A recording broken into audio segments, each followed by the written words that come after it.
thank you. First of all, very much. I appreciate that introduction. And yeah, Blind Tiger is about prohibition. I didn't know much about it except that you couldn't get a drink anywhere. And you think about when you think about prohibition, you think about gangsters, Al Capone, Chicago, New York. But I thought, what was happening in Texas during prohibition? Well, it's what been happening in Texas forever. Everybody was making moonshine and selling it. And so I thought that would be a fun topic. And so my book, because I wrote it in 2020, and the headlines were so grim that I thought, I need escapism. And so what was happening 100 years ago? And when I typed in 1920, the first thing that popped up was prohibition. So that's why I took a departure from my contemporary books and wrote a historical. Had great time doing it also. We are going to get into all of that, the departure and the crazy overlap of the time with the time you were writing in, actually. But first I need to hold up. Erg is a lovely character in Blind Tiger, and this is his favorite drink, moonshine. Here at Rogue Women Writers, we love to get everybody's favorite drink. Sometimes we do snacks. I couldn't pull that off this time. So Sandra, thank you. Thank you for telling us about Blind Tiger. It is described in the notes that I got, actually, off the book. 1920 got off to a roaring start when Prohibition became the law of the land. But corruption, murder, mayhem, lust, and greed, Sandra Brown's favorites, are already institutions in the moonshine capital of Texas, where a young widow, left destitute and alone, defies both the new lawman in town and the good old boys who have ruled supreme. So thank you for that introduction.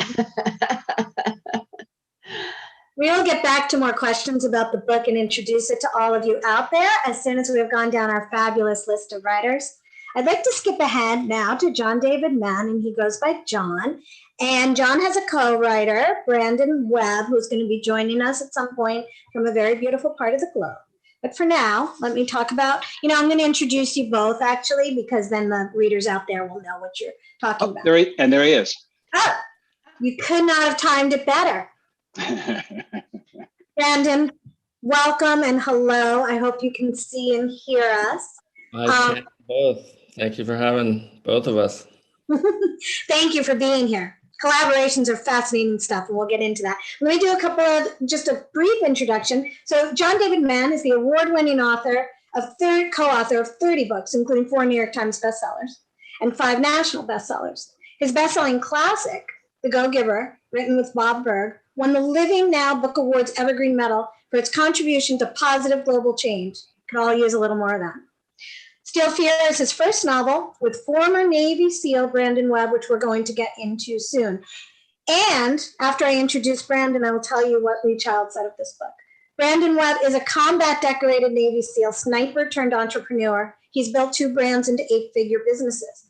As a U.S. Navy chief, he was head instructor at the Navy SEAL Sniper School, which has produced some of America's most legendary snipers. And Brandon, you should know that I went around my house for the past several weeks knowing I was going to interview you, asking but do you think I could take him?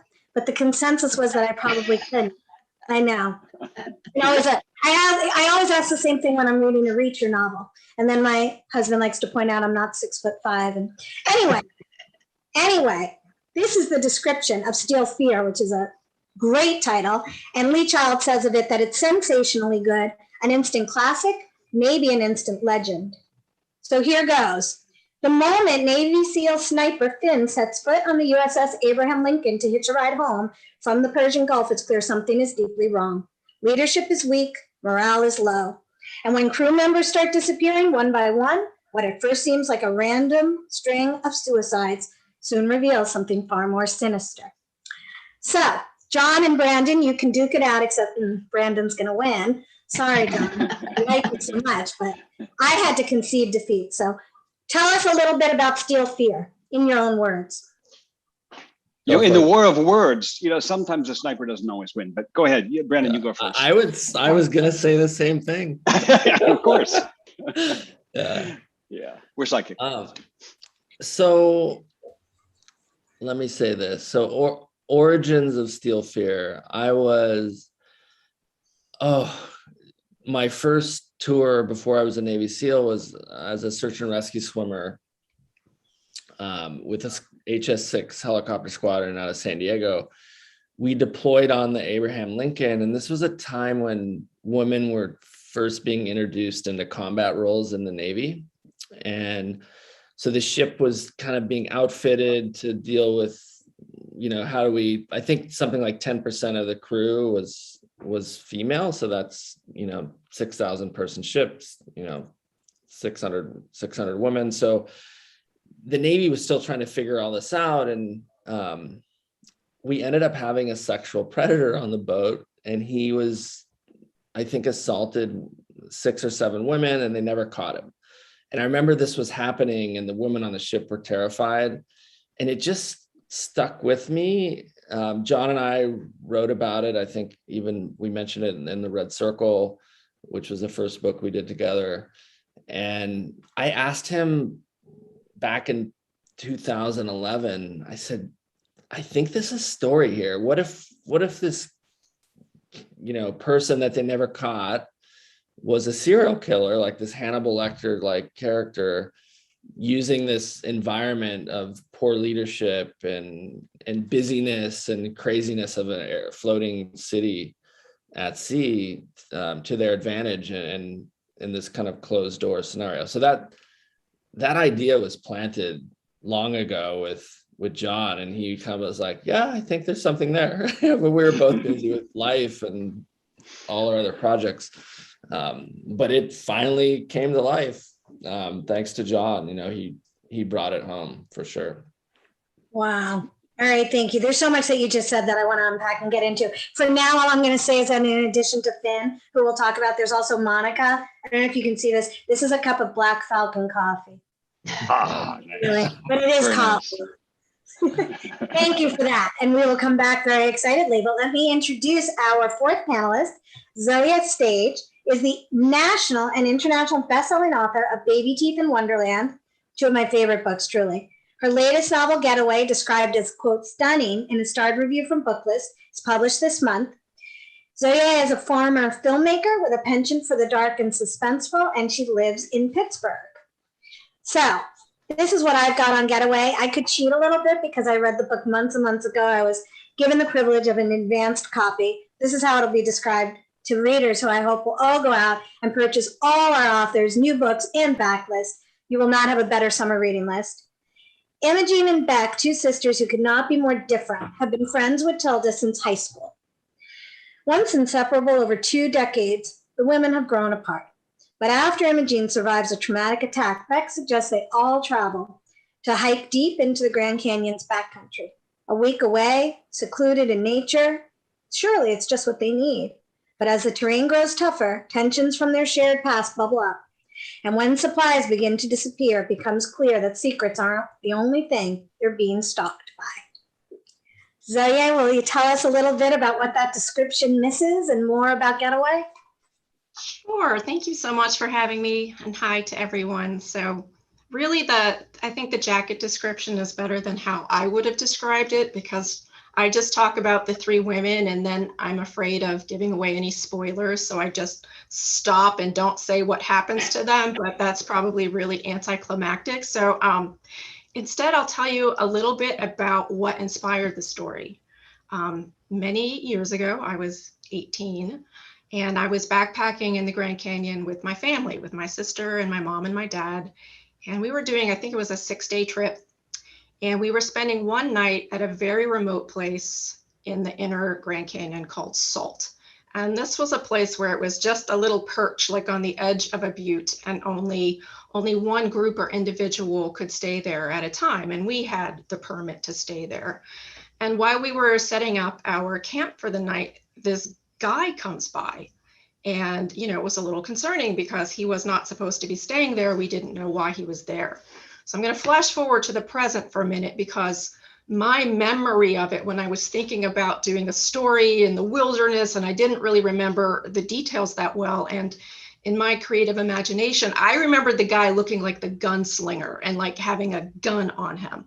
but I was pretty sure I was wrong. So I asked my sister if she remembered that night that we were at Salt and the guy came by, and she said, oh yeah, he said he had just gotten out of prison and he was just walking around the canyon. So I'm like, oh, okay, I could work with that. And then I asked my dad, because my dad remembers everything, especially if it pertains to the Grand Canyon. And I asked him if he remembered the guy who came by when we were at Salt. And he said yes. And he had said that he had just gotten out of prison and he was just sort of wandering around the canyon by himself.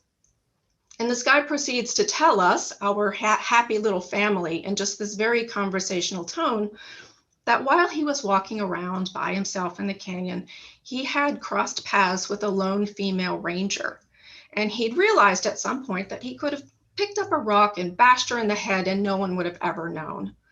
And what I didn't know at the time, but I found out when I asked my dad for more details about this, and my dad said that at that point he started looking around like for a rock or something that he could use as a weapon, because we didn't know what this guy was going to do.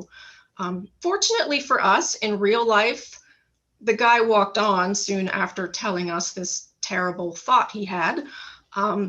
But the characters in Getaway aren't quite so lucky, and they need to deal with a person who they in fact need to get away from.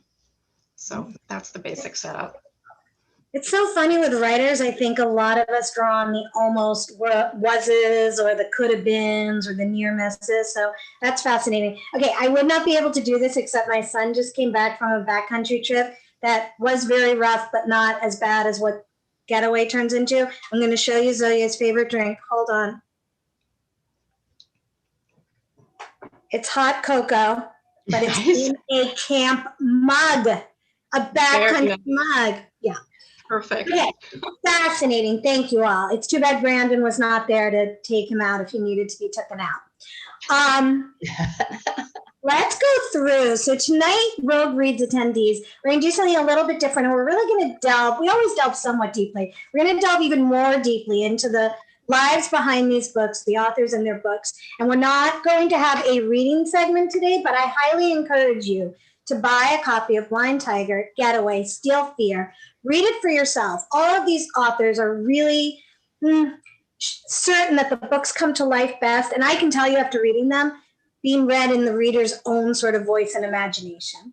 So Sandra, let's start with you and go into a couple of details about Blind Tiger.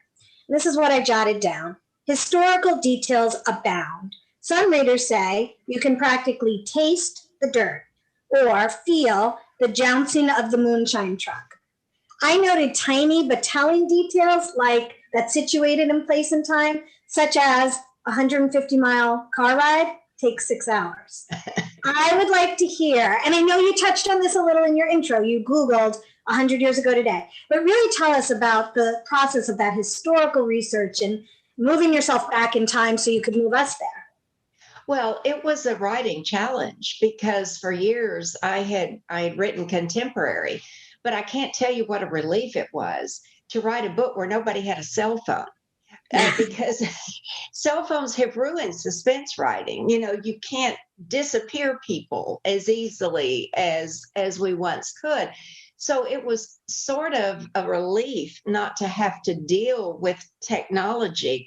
But then I would find myself and I'd have to stop and say, oh, wait a minute. Because for instance, I had Laurel, my heroine, floorboarding her 1915 Model T.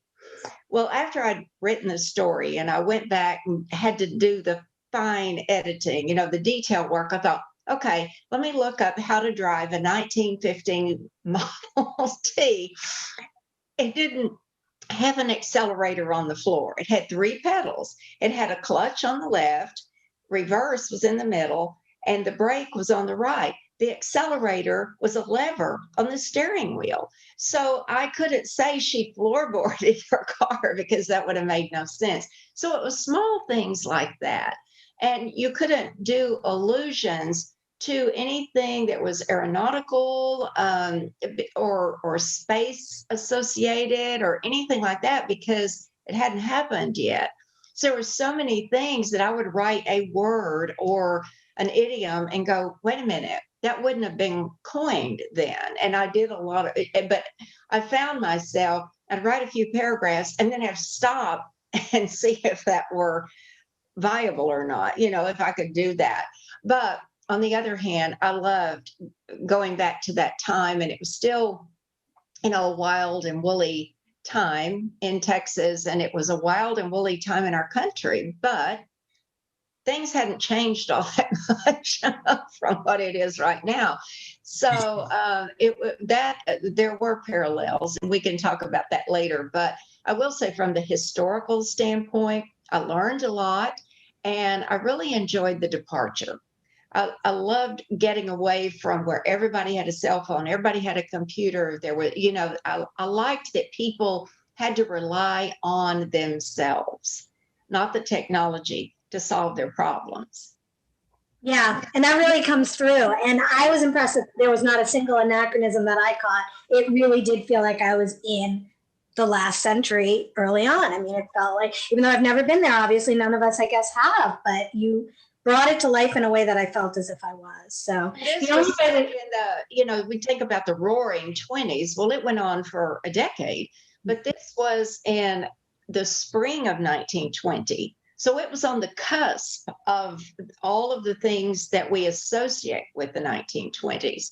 The women's movement had just started, prohibition. I mean, everything that happened in the 1920s was just on the verge. It hadn't quite happened yet.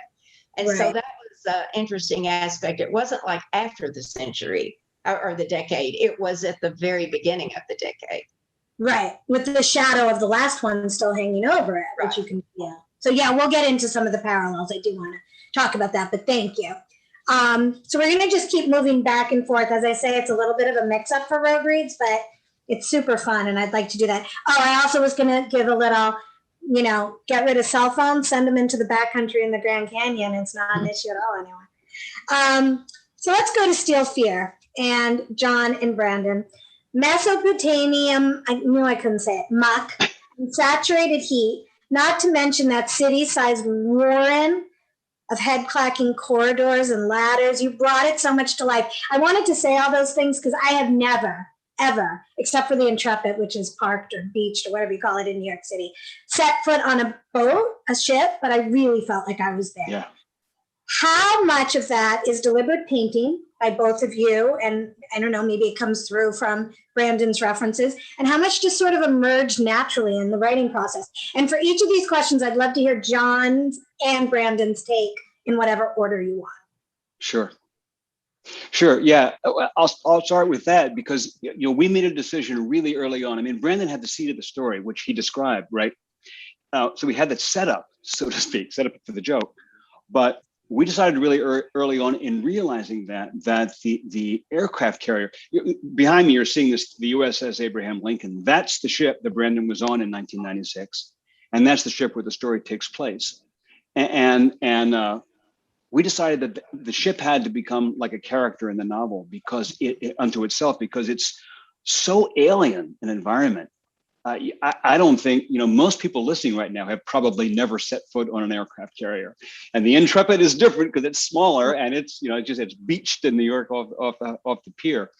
But it's hard to convey just how immense it is and just how foreign it is and just how intense it is. You got 50 acres of territory and over 20 miles of corridors, all kind of pushed in on itself and wrapped in this steel tube that's the size of the Empire State Building, lying on its side in the ocean with 6,000 people stuck inside for 6 months. So it's incredibly claustrophobic. I mean, we always think submarines is claustrophobic, but this is really, like, as you say, it's a city inside a ship. And, like Sandra talked about cell phones, can't use cell phones in the ship. It's an environment that there's no Wi-Fi because it's not going to work. In a warren of steel maze, like a hobbit shire of steel, the cell phones are pointless. It's impossible. So we had no cell phones. One of the fun things talking about the realism of the environment was, it's a military setting, but it's a crime novel. There's murders to solve. So it's really a whodunit, and it's a procedural in one sense. And in today's world, there's so much CCTV everywhere in any city. You got tons of cameras following every move. Not here. Like on the flight deck, there's CCTV. Everything is recorded for training purposes and debriefing and looking at accidents after the fact and so forth. But once you get below the flight deck, where most of the action happens, no cameras, no cops in the corner. I mean, it's kind of a Wild West in its steel maze. So, yeah, answer to your question, everything we did in terms of painting those pictures, that was absolutely deliberate, because we knew we had to put the reader in that weird, strange place for the thing to work. And you really do, right from the first page. So Brandon, is it Brandon or Brendan? Just clear me out. No, you got it right. Yeah. What would you add to that? And I mean, yeah, it was an alien universe for sure. So I thought our biggest challenge was describing this in a way where the reader would identify and kind of learn about the aircraft carrier environment.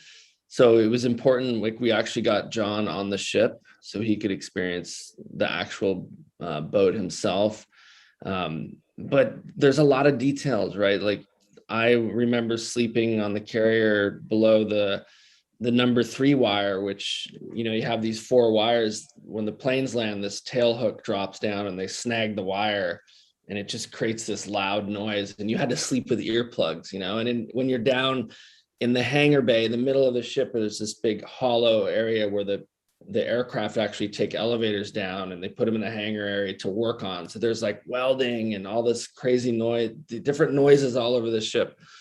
And so I think, paying attention to detail, those kind of details were super important to us. I'm a fan of Tom Clancy for that reason. But yeah, I think we did a pretty darn good job, if I don't say so myself, bringing that carrier character to life in a way where somebody had never served on the ship could go, wow, this is a crazy environment. Yeah, and the world, not just the physical environment, but the universe that the military, the Navy provides. It was all I was impressed because, I was thinking it would be so ingrained to you that it would be hard to communicate it to John or get on the page. Yeah. It was wonderful. And the one thing I would add is it's unique in that people always say this, like, it's the military, you're on a ship, how could they not catch this killer? But you have to think of it almost as, imagine if you're at the Super Bowl and the doors are locked and there's a killer on the loose. They're equipped to deal with like rowdy people that are causing a ruckus, and they're just not, there's no FBI in there to investigate this kind of complex crime. And that's the same thing on the ship. They're not equipped to deal with something like this at all. I actually think it's a theme between Sandra and Zoje and John and Brandon's books that society works because we mostly do what's right. And when you stray a little bit to the whatever of that, we can't necessarily bring civility back all that easily. So with that as a segue, let's talk about Getaway. Friendship and sisterhood, two rich and fraught realms of relationships that set the stage for this novel, Getaway, as much as the backcountry of the Grand Canyon does. Can you please talk a little bit about friendship and sisterhood as concerns Imogene and Beck and Tilda? Yes, I knew that both sister relationships and friendships were something I really wanted to explore in a novel. My first book, Baby Teeth, was very much a family and a mother-daughter story, as was Wonderland. And I didn't want it to seem like, oh, I only write about families. So the dysfunction level in families is really inspiring to me. But I really wanted to explore friendships and sisterhood, and partly because, and Imogen, Beck, and Tilda are not based on me and my sister and my best friend Lisa, but the reality is that the three of us did form a strong bond in high school, and we are still friends now. Fortunately, we did not go through the sort of difficulties that Tilda and Imogen went through. But, especially when people are growing up and they're changing and then they're moving away and you have long distance relationships, it's very hard to maintain really meaningful relationships when everybody is moving off and doing their own thing.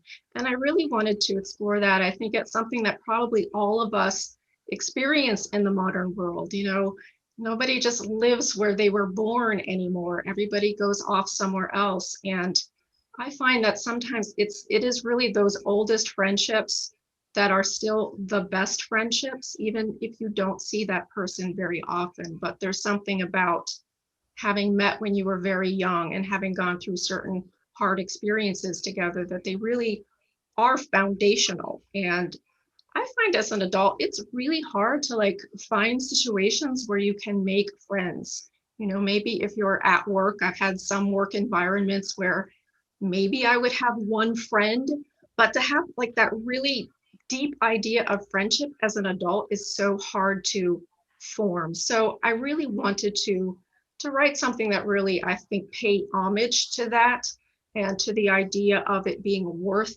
putting in the investment in maintaining those relationships, even when they're really difficult. Yeah, that's so interesting. And we're going to talk a little bit about what you said earlier about childhood and family and all that, because I mean, the sister relationship was certainly at least as prominent on the page, and the idea that sisters are friends and friends are sisters. And I really like that. So Sandra, you talked a little bit about this already. It's a historical, Blind Tiger is a historical, set 100 years ago for those who are just tuning in now. And that's a departure as a genre to an extent. But then I also jotted down a note, but there's romance. Come on, this is a Sandra Brown. And I'd like you to tell us a little bit about Laurel and Thatcher. And I'd like, and maybe if you can weave in, this is two questions in one. If you can weave in, like, you talked about doing the research to make it a historical, but how about breaking those genre conventions? Like, how much overlap was there? How much was there, I'm writing in my sweet spot, and how much was there, this is a completely different animal? Well, I love that term, writing in my sweet spot. I've never heard it put quite that way before. But when I made my pitch to my editor, you know, and editors and publishers are notorious for saying, if it ain't broke, you know. So I had to, you know, approach him with the idea. I said, look, I was stuck for 2 months without my family during lockdown, the early months of COVID. And it was time to start another book. And I was, you know, watching the evening news was like taking a beating with a chain. I mean, it was awful. It was just like, who wants to read about this? Who wants to write about this? So, but pitching it to him, I said, and this was all sounded very clever at the time, and I had no idea what I was talking about. But I said, you know, there are so many parallels between 1920 and 2020. And he said, how? In what way? And I said, okay, had a very unpopular foreign war that soldiers were returning home from with post-traumatic stress, but nobody knew what it was. You had a women's movement, a Me Too movement that resulted in suffrage. You had a global pandemic of Spanish flu. And if things weren't bad enough, you couldn't buy a drink. So it was like, you know, and he said, I never realized. And I said, the societal shifts then were the same societal shifts that we're experiencing right now in 2020. And so that's what kind of sold him on the book. And he said, well, you don't want it to be so much of a departure. And again, sounding very clever and having no idea what the plot was going to be at that point. I said, yes, but what if I build a modern crime, a crime that we shamefully as a society have almost become inured to, that it would be something that would happen now, but in that time frame, it would be absolutely unheard of. And so he said, yeah, I'm liking this. I'm liking this. So it would be a Sandra Brown suspense novel with all of the sweet spots of your writing, but it would be set. And I said, exactly, you've got it. You're brilliant.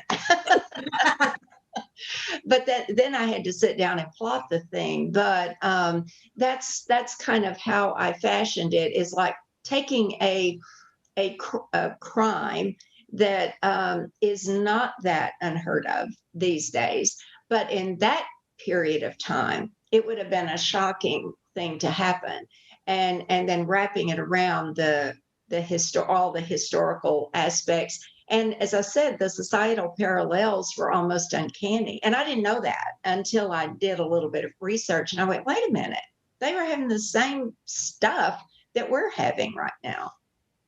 I didn't know it either. And I would, even as I was reading, I would add one more, which was prohibition was essentially a moral panic.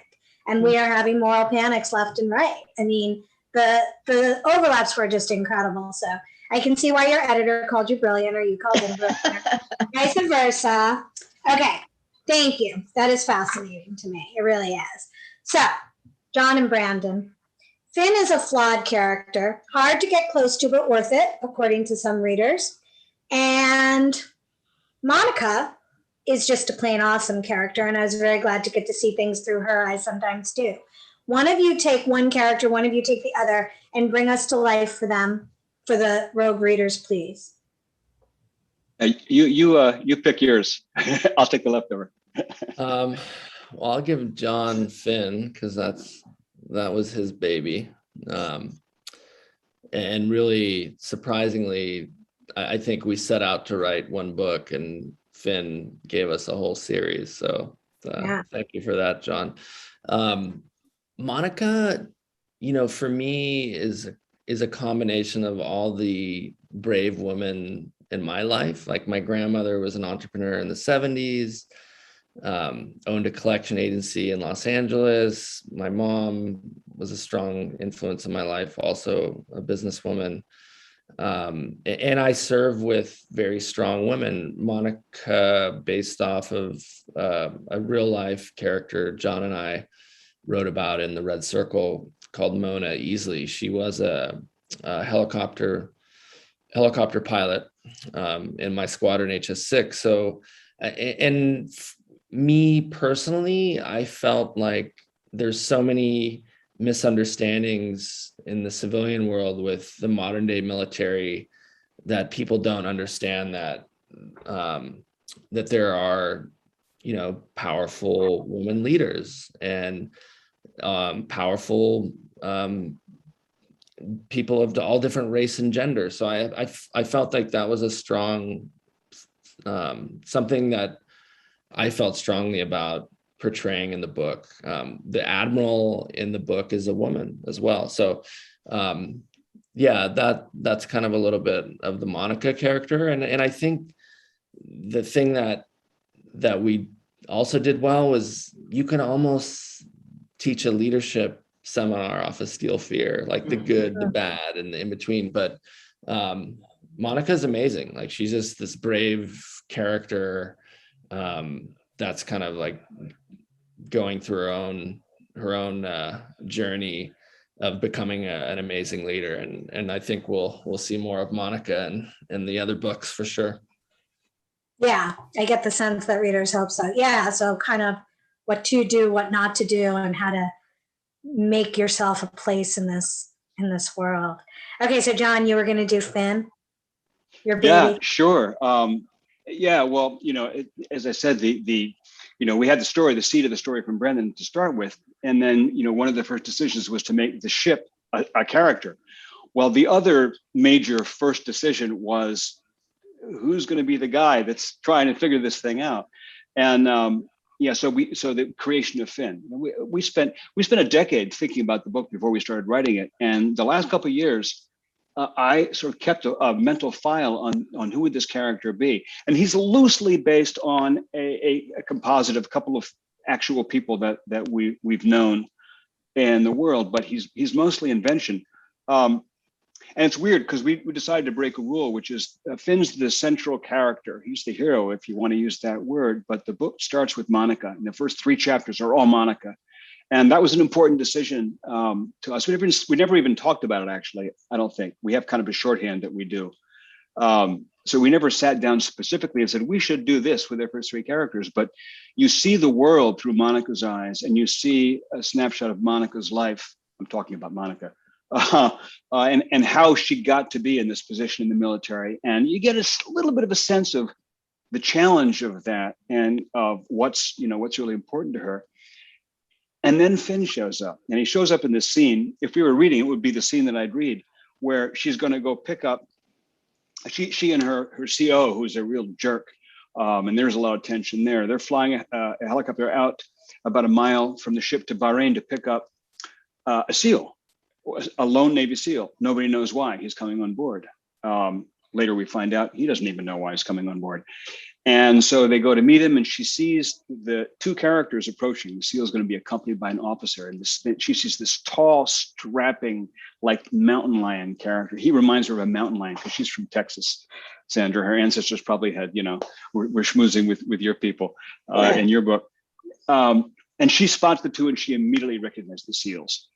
She hates SEALs. She thinks they're the most arrogant, stuck-up, macho, supreme assholes. So she sees this guy loping with the easy grace of a mountain lion. He's like an athletic god, and she's like, oh God. And then the little officer is struggling along behind her, carrying his kit bag or his gun bag or something. Scrawny little, funny looking character. And she's thinking about how the SEAL totally outclasses the officer. And the swimmer, the rescue swimmer on board says, hey, we're here for Chief Finn. And so the scrawny looking little guy takes the kit bag from the mountain lion and hops on board. And of course, he's the SEAL. We wanted to take everybody's sort of stereotypical concept of the military athletic god that has become associated with Navy SEAL and turn that on its head. He's not a comical character. I don't mean to make that impression, but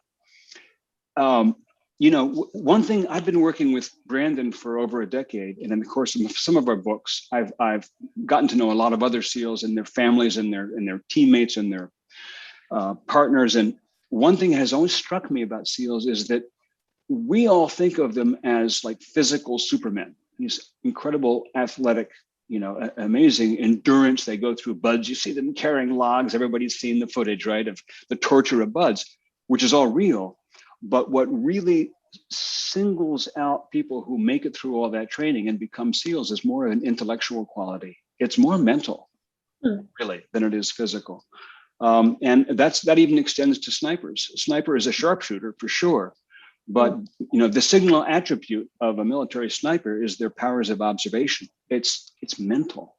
So there's a mental and intellectual quality there. And this is Finn. Finn is an extremely troubled character.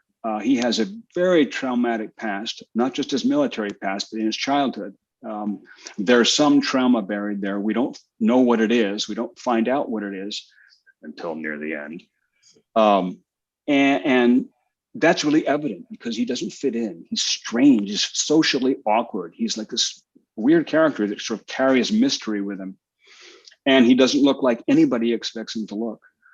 So the book is a murder mystery, but at the same time, the central character is kind of his own mystery. What made him the way he is and what's going on with that. So that's the story of Finn. And as Brandon said, he looks like he's turning into a series now. But I would say John and I both agree Rami Malek would be like a great Finn. Like he's got that kind of look going. Yeah. In the cast your own fun game, yeah. The cast in our minds, yes. Well, manifest, because I actually saw a lot of readers saying, make it a movie.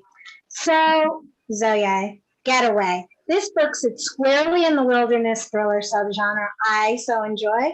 Other practitioners of it include Michael Corita, Erica Forensic, Tim Johnston, and more. What are your thoughts on genre? Does it fit there? And if it does, do you find genre a freeing kind of concept or a cage or something in between or something totally different? Wow, there's a lot to unpack with that. In 25 words or less. Right, okay. Genre is kind of my nemesis in certain ways. And I think maybe because I don't think about genre when I write, I feel like if I had to put all of my work into a genre, I would call it all psychological suspense, because my entire interest in why I create characters and a story and a setup is to create a situation where I have to deep dive into a character's head as they process some sort of very bizarre situation. And they're forced to examine how they got there. What do they believe? Why is this happening now? It is very internal in a lot of ways. But somehow I have found myself put into the horror genre, and not by everybody. Like, I don't think people in publishing put me in the horror genre, but soon after Baby Teeth was published, all of a sudden I started seeing the book on horror lists, and I'm now friendly with the horror community, and I definitely appreciate the support of the horror community, but it's a little strange to me that my books are called horror. And I recognize that the horror genre has definitely expanded over the years. It's not just werewolves and vampires or whatever. It's definitely also, tackling more real world fears and real experience fears. But Human. I still sometimes fear that when people hear a word that's a genre, that they automatically assume something about it, and that if people have very predisposed ideas about what kind of books that they like, I don't want someone to dismiss my book because someone else called it horror. So that's just sort of something I'm grappling with as an author, and really trying to make it more clear, what I consider, what it is that I write, and what I'm hoping. I realized this after Baby Teeth was published, that I was going to have at least 3 books published before people could see how these books were similar to each other. Yeah. And Getaway is my 3rd book. It is coming out tomorrow, actually. So I'm hoping now that there will be 3 books that people can sort of start to see what the similarities are between these books, because they look completely different from the outside looking in. A bad seed novel, something that looks like a supernatural horror novel, something that looks like an adventure thriller. It seems like, what the heck is going on? But truly, they are all character-based psychological suspense. It's just, I very much like to explore different kinds of situations and surroundings, and I like things that are a bit odd. So, but I definitely always like to have realism at its center in terms of how real human beings would react to a situation. So Yeah. And I think you actually touched on what braids the 3 together, which is the relationship and the, putting the family, the intimate stage on a large scale sense of drama and stakes is how. That's so succinct. I'm sure they can write that on a bookstore shelf and position you beautifully. Okay, well, very interesting. Thank you. I feel like, in a way, you opened more questions with that, but we could probably do a whole panel on genre with these novelists. Sandra, I would like you to talk a little bit about the characters, because I have not introduced them to the world. Tell us about, we lose one character. No, stop me. No spoilers on Rogue Reads. Tell us about the characters we're going to get to know the best in the book. You're going to get to know, I'm sorry about my light. I've totally lost my light, so bear with me. The main characters, I started with Thatcher as the protagonist, the hero, because I saw this soldier who had been a former cowboy in the panhandle of Texas. That's all he's done his whole entire life, is just cowboy on a ranch. And he was sent to war. He was drafted, sent to war, Company B. It was all the draftees from Oklahoma and Texas, and they went by the tens of thousands to Europe, and most of them got killed. And so all he wants to do is get home. That's all he wants to do, is get back to cowboying. I saw him as a young Gary Cooper, and I'm probably the only one here old enough to remember who Gary Cooper is, but the very laconic cowboy who has a dormant violence that you never know when you might spark it. So in that way, he's a very typical Sandra Brown hero. And I started with him, but when I started writing Laurel's story, it occurred to me, and the further I got in the book, it became her story. She's the one that makes the arc. She starts out as this 1920s typical, very submissive little wife whose husband comes home from war, totally, messed up. And she goes along, she goes along, she goes along until these tragic events happened in very rapid sequence to her. And all of a sudden, she realizes it's up to me. And by golly, I'm never going to be dependent on anyone else again for my livelihood, for my future. And so, in that regard, she's a very modern woman living in a very evolving time from a society standpoint. And so, when I got to the end of the book, I realized, I thought, Thatcher is more or less the same when the book ends. It was when it started. He's still that guy, that tough guy, who's a real nice guy, doesn't say much, but when he says something, it means something. Laurel is the one who took the leap. She's the one who starts out one way and changes by the end of the book. And so it really became her story, and I had nothing to do with it. I just put these people in, I feel like I never create anything. I feel as though these people walk out of my subconscious at some point and say, I write about me, I'm interesting.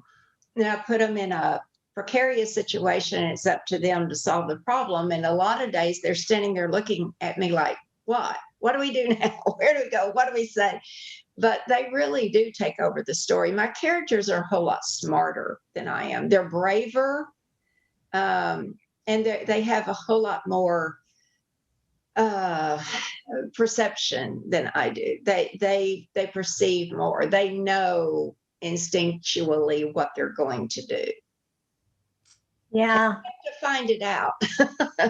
Right. Yeah. I mean, I felt like from that very early scene where Laurel, because I think, yes, she was dependent for all the reasons you said, but she was also dependent for a map and a direction to her life in the beginning. And I felt like she must have come to you and said, write me so that I can start making so I can chart the course. And, Right. and it was amazing. My writing challenge was making her strong, but by the same token, I didn't want her to be a basher.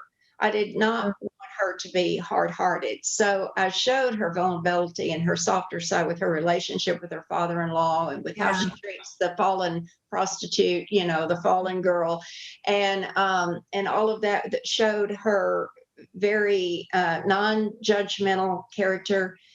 She's very giving, very generous. So I had to write her tough, but I also wanted to write her soft-hearted also. Kind heart. Yeah. Kind-hearted. It was a great balance. Yeah. Which Yeah. on a light. Excuse Okay, so fantastic. So John and Brandon, you touched on this a little bit, and it's a little bit of a twist on Zoje's question that I just asked her. And then I do want to throw out here, I'm going to ask, maybe one more question of each of the authors.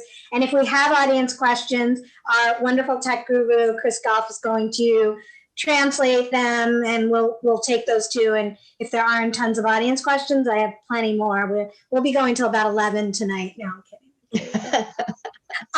John and Brandon, you've touched on this. So, Steel Fear, it's a literary mashup. It's a locked room mystery and a serial killer thriller. It's Agatha Christie meets Thomas Harris. And I promise I had the Thomas Harris in mind before you said Hannibal. So same sort of question I just asked Zoje, is genre, it's clearly not a cage, because if it is, you busted it open. But how do you think of that?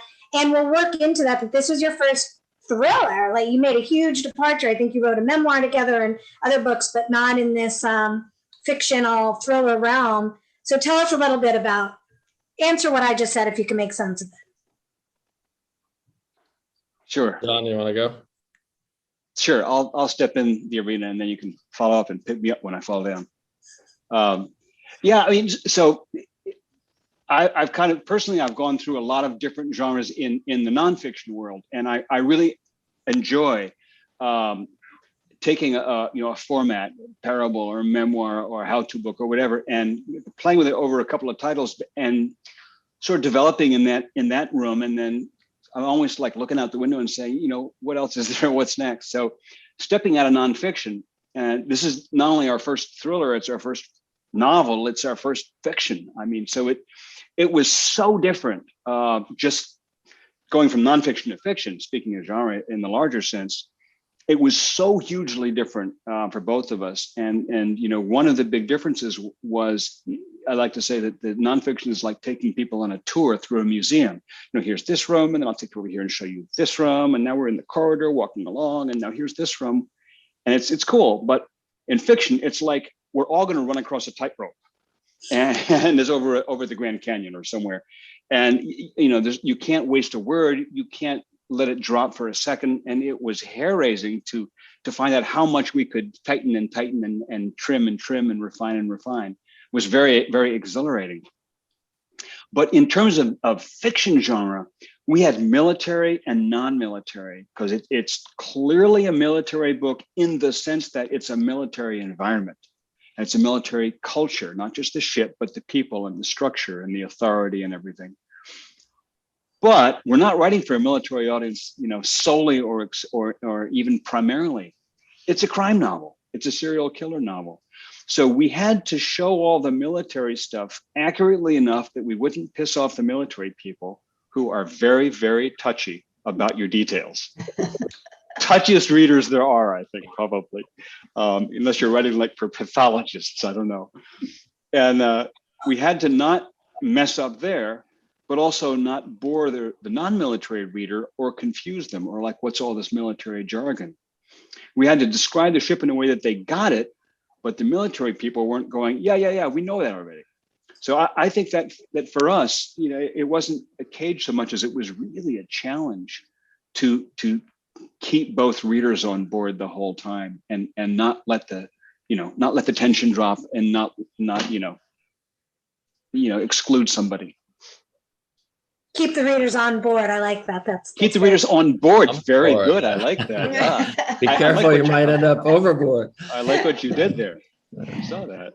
Yeah, it sounds like a tightrope in of itself, because you're right. You know, how do you make it so that the reader's not like, do we need to know this? And the readers who know it already are like, I do know it. That's so much fun. Yeah. Okay. Yeah, so much fun. I did really want to hear about your collaborative process. That's gonna be my last question if we don't get tons of audience questions. Yeah. We do have a lot of questions in the chat. Okay, tons of questions. Okay, so very quickly, Zoje, I thought that a connector between all three of your works, since you touched on this, is I wanted to paraphrase Faulkner. I'm going to forget the quote, the pressure's on. It was like, the past isn't in the past. It's not even childhood isn't dead. It's not even in the past, to paraphrase Faulkner, right? So childhood to me seems like the theme between all of your novels. Agree or disagree, and then we'll get audience questions. I might actually agree. But you know what? It's so interesting because I just write what I write, and then people come in after the fact and analyze it, and then I find out like, oh, I'm more transparent than I thought I was. No, but it's fascinating. I mean, even especially in Wonderland. All right, so we can't ask Sandra one last question about that incredible twist right at the beginning. I just wanted to know, Sandra, when you are constructing your very, very twisty plots, and no spoilers, but you managed to shock me like there in chapter 1 or 2, is that in your mind consciously? Are you writing toward the twist moments, or do they surprise you too? They surprise the hell out of me. I mean, I most of the time I use the writer's journey by Christopher Vogler as my Bible, and he he says in certain points of the myth you have to have spikes, you have to have these tent poles, along the way where something reverses, something flips, it changes the course of the story. And so when I'm plotting, I kind of build those in like 2 or 3, and I work toward them. And then when I get to that, then it's like, now what? Now what happens? But I work toward the next one. But I have to say that some of the best twists I didn't see coming, and it'll be like, oh my gosh, it'll shock me. And I didn't originally write chapter 1 the way it wound up. And I got about 10 chapters in, and I thought, no. And I went back and I rewrote chapter 1, and I ended it that way. And everybody has just, and I called my editor and I said, what if this happens? And he said, well, that'll be a shock. And I said, thank you. That's what I was going for, you know. So I wanted the reader to be as shocked as Laurel was. Okay, everybody listening needs to buy Blind Tiger and tell me honestly if you are not shocked. I will be amazed if anyone sees that coming. There's a connection in that Blind Tiger to Steel Fear. I know you sort of feel like there couldn't be two more different books given what we've been talking about tonight, but there really is. I mean, it's amazing how everybody parallels here. We're all talking about our settings being another character. I think that's fundamental to any novel. It really is. So I've enjoyed hearing all of your comments. Yeah, this has been an amazing group. And if I forget to at the end, because we're hurrying, a big thank you to Sandra and Zoje and John and Brandon. And it's just been wonderful. But let's get to some questions, Chris, and you feed them to us and let the authors go, you know, at least with some of these great questions. Okay, well, the first question comes from Tom Rhodes, and he wants to know from everyone, so just a quick soundbite. Who's your favorite author, and what kinds of books do you like to read when you're reading a lot? Sandra, let's keep going down the line. Impossible to say, and I read everything. I read nonfiction, I read fiction, I read Regency romances, and I read thrillers, and I read psychological thrillers, and I read everything. And tell me a story. That's my criteria. Tell me a story. I like that. Zoje. Yeah, I'd have a hard time picking one favorite author. I'd say the most influential author was Ursula Le Guin. And for pleasure, I read thrillers, I read dark psychological things, I read some literary fiction. It's a little bit all over the place. John and Brandon. Military manuals. No, I'm kidding. Yeah, I mean, for me, it's easy. My favorite author, nonfiction, is Erik Larson. Fiction is Kate Atkinson. Kate Atkinson, to me, is just the god of fiction. And for years, for like decades, my favorite stuff to read was crime novels. But all I wrote was nonfiction. Now I'm finally getting to write what I read. What a relief! So there you go. Brandon. I'm more on Sandra's side. I just kind of read what book speaks to me. I just picked up a book in Portugal. It's a novel about the history of swimming, but it's really fascinating. But I read anything. I mean, I grew up on a sailboat with hippie parents, no television, and I just read and read and read. Tolkien, Michener, Steinbeck, everything. Stephen King, you know. So if I see a book that speaks to me and tells me it's a good story, then I'm in. Great. Okay, so Karna wants to know from each author here, what would be the best piece of advice you'd give to an aspiring author? Perhaps something that someone said to you when you were starting out. Well, I will go first again, just because I'm the first one at the top of the row here. But I'm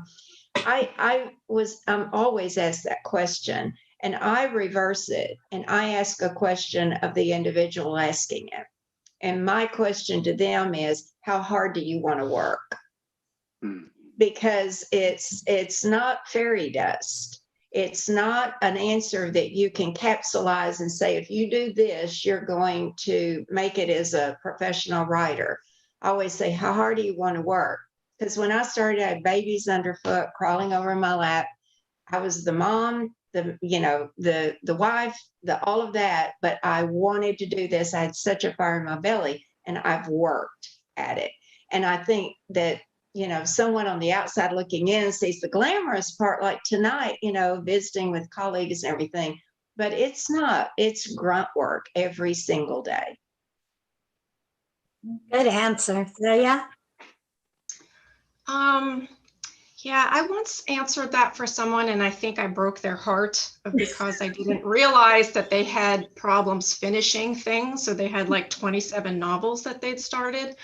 But I think the single most important piece of advice to give, especially newer writers who want to write novels is you have to finish what you start, because you can't fix it later if you haven't written it. And there's something so important about learning the process of writing a novel from beginning to end. So I would definitely say, yeah, you've got to finish what you start. And if you find that that's a really intimidating process, I tell people, you know, to write in small bits rather than giving yourself a goal of 1,000 words a day. That can be extremely time consuming and very intimidating to some people. So don't do that. Give yourself a much smaller goal. You always feel better when you write more than you'd wanted to. So even if your goal was 75 words, which is this much, then if you write 250 words, you feel fantastic. But if your goal was 1,000 and you write 250 words, you feel like crap. So don't do that to yourself. So I'd say small goals, writing goals daily, and then finish what you write. That's awesome. Isn't it funny how writing advice sometimes parallels workout advice? John and Brandon? Yeah, to me, you said so many great things, but I think for me, it's really important that there are two mindsets. There's writing and there's revising, there's rewriting. And I think the thing that stops more people from writing or from becoming writers than just about anything else is the tendency to try to fix what they're writing while they're writing it. And trying to edit your stuff or fix your stuff while you're writing it is like trying to change the tire in your bicycle while you're riding it. You're just going to fall off. And most people do that. They write a paragraph and they think, that's crap. They're right, by the way, but this isn't the time to think that. Write the paragraph, then write the next one, then write the next one. You can't go back and fix it until you have some emotional distance from it, because they're two different mindsets completely. So my advice to aspiring writers is write, with promiscuity, write like you're drunk at a party. And then you're going to edit like a prude, but later, like tomorrow or next week, or however long it could be this afternoon. However long it takes to get some emotional distance, do that in two separate pieces, or you'll strangle the baby in the crib. Two different parts of the brain. That's awesome. Brandon, you want to weigh in? Yeah, I mean, all excellent advice, and I agree with everything that's been said. I would add my own experience as practice. I run a media business, and one of the sites we have covers foreign policy and military news. And I was looking at the WordPress site the other day.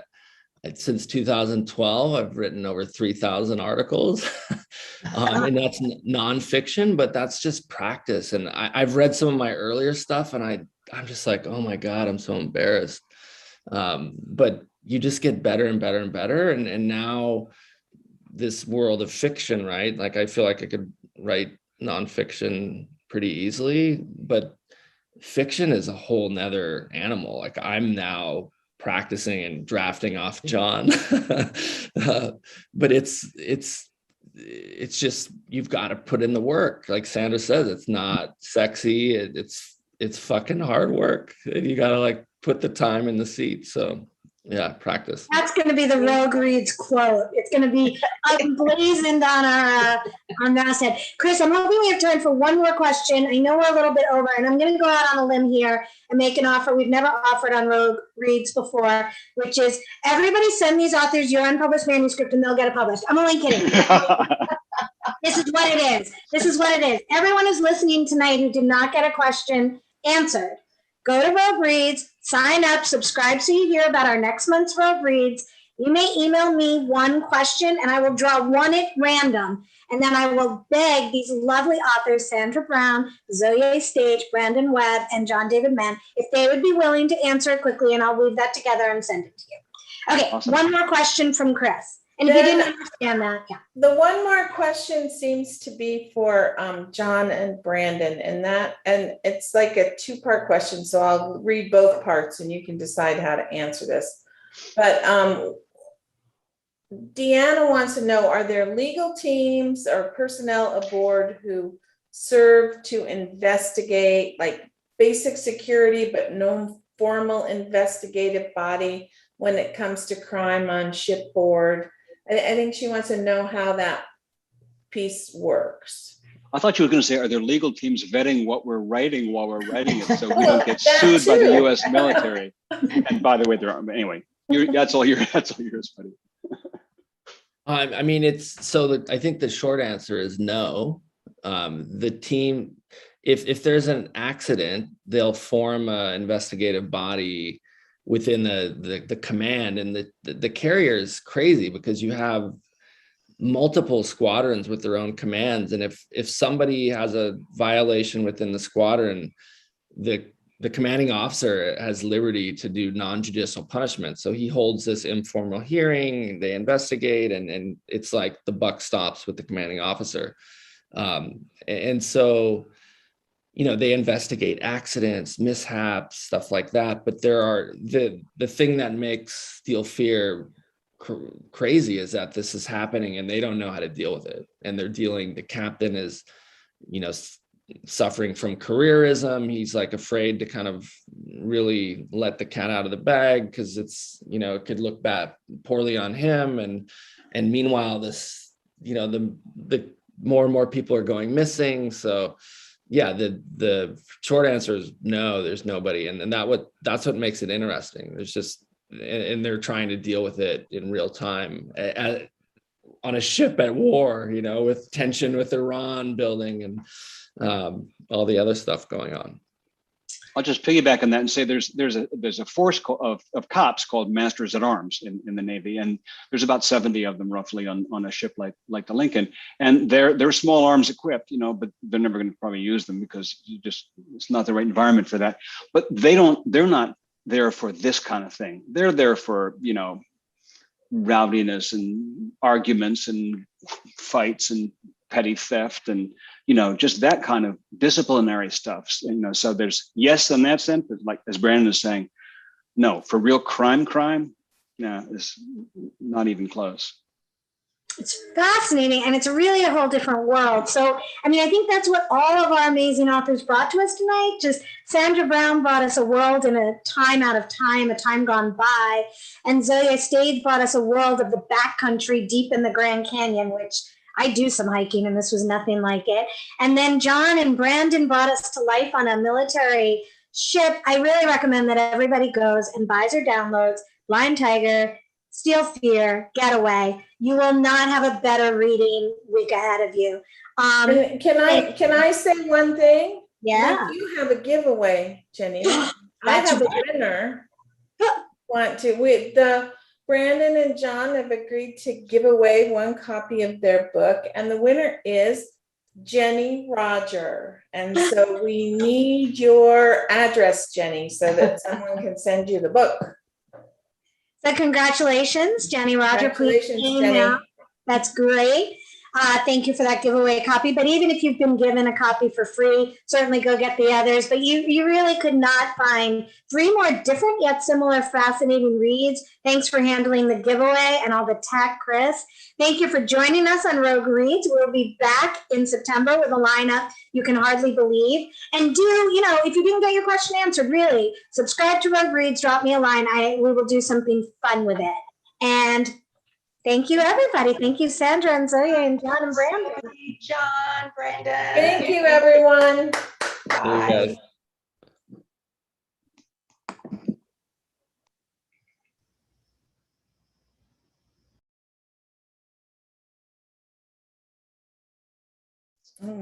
Waiting. That was a blast. I'm waiting for Jenny to send me her info. Hope it comes soon. Take care. Thank you. All right. Thank you, John. Thank you so much. Hey, Karna.